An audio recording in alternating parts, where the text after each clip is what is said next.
Assalamualaikum anak-anak, selamat pagi.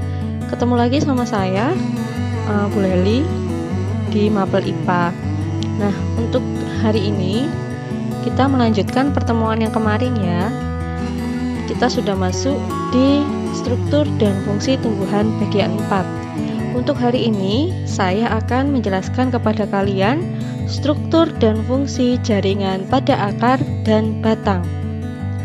Nah, sebelum kita memulai pembelajaran hari ini, siapkan alat tulis kalian dan siapkan diri kalian.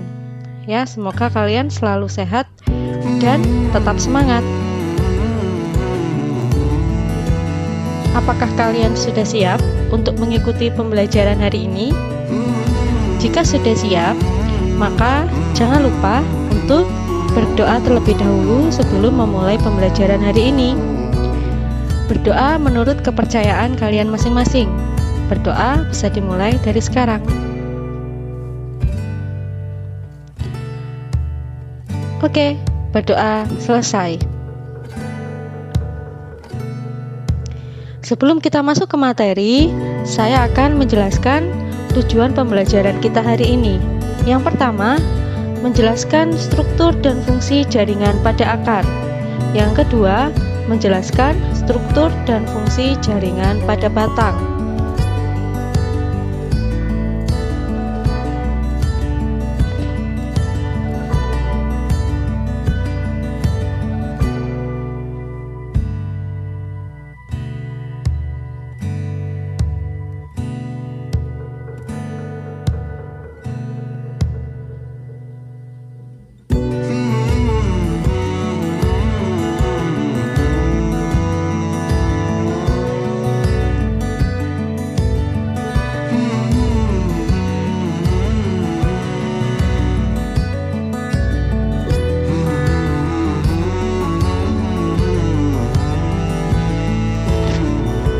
Oke, sudah siap ya untuk menerima pembelajaran hari ini?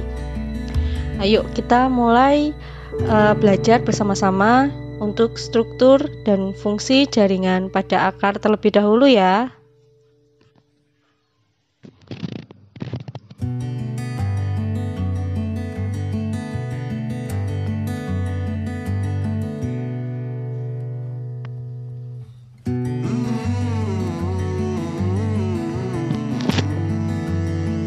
Masih ingatkah kamu fungsi akar?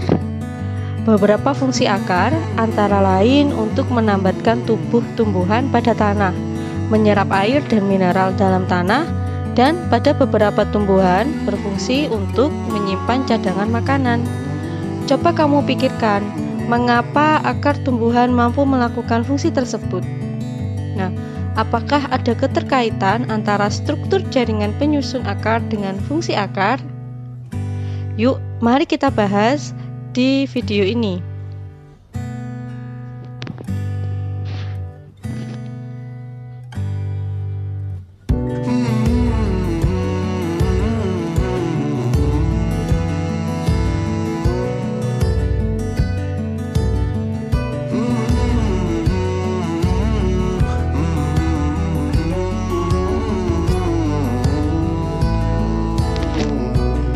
Di sini saya menampilkan gambar penampang membujur akar.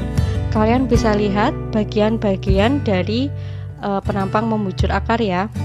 Nah, kamu dapat melihat bahwa pada bagian ujung akar terdapat jaringan meristem apikal dan tudung akar. Ya, kalian sudah lihat.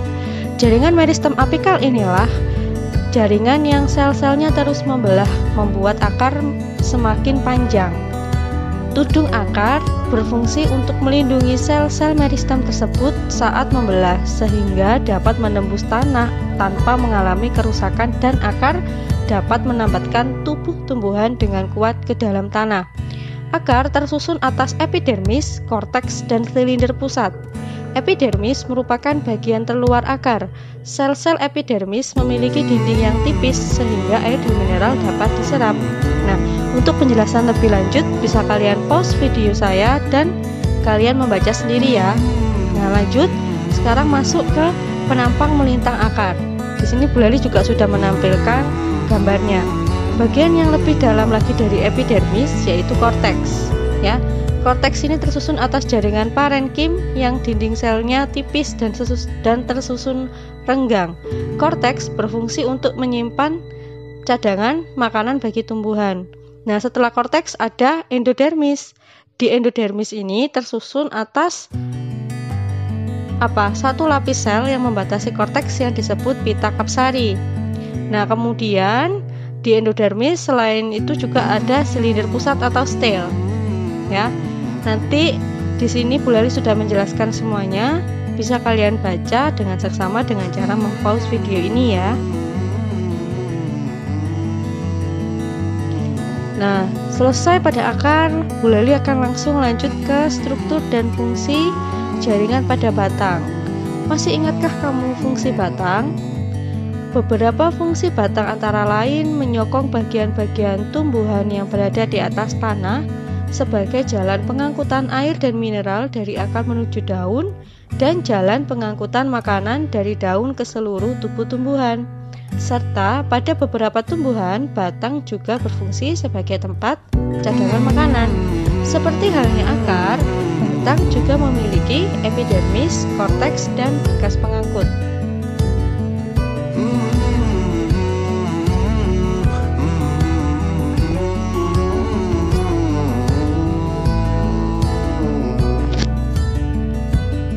Bisa kalian tambahkan di catatan kalian ya. Jadi materi yang sudah saya sampaikan hari ini kalian tambahkan di catatan IPA kalian.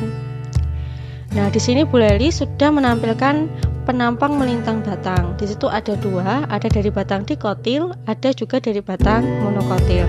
Kalian perhatikan dengan seksama bagian-bagiannya. Bagian terluar batang yang masih muda tersusun atas jaringan epidermis. Pada batang tumbuhan dikotil yang sudah dewasa, epidermis akan rusak dan digantikan oleh peridem atau jaringan gabus. Pada bagian yang lebih dalam dari epidermis terdapat korteks. Nah, korteks pada batang juga tersusun atas jaringan parenkim. Berkas pengangkut pada batang merupakan kelanjutan berkas pengangkut akar. Melalui berkas pengangkut ini, air dan mineral yang diserap akar diteruskan oleh berkas pengangkut pada batang untuk menuju daun. Pada daun dikotil, berkas pengangkut tersusun dalam lingkaran. Kalian perhatikan gambarnya disusun rapi ya, seperti lingkaran. Sedangkan pada batang monokotil, berkas pengangkut tersebar. Nah, sudah pembelajaran sampai sini dulu. Terima kasih atas perhatian kalian. Semoga apa yang saya sampaikan dapat kalian pahami dan bermanfaat untuk kita semua. Jika ada pertanyaan terkait materi, silakan menghubungi guru mapel IPA kalian dan jangan lupa kerjakan tugas kalian. Dan jika ada catatan lain yang kalian ketahui, bisa kalian tambahkan di buku catatan IPA ya. Oke, saya tutup pembelajaran hari ini. Wassalamualaikum warahmatullahi wabarakatuh.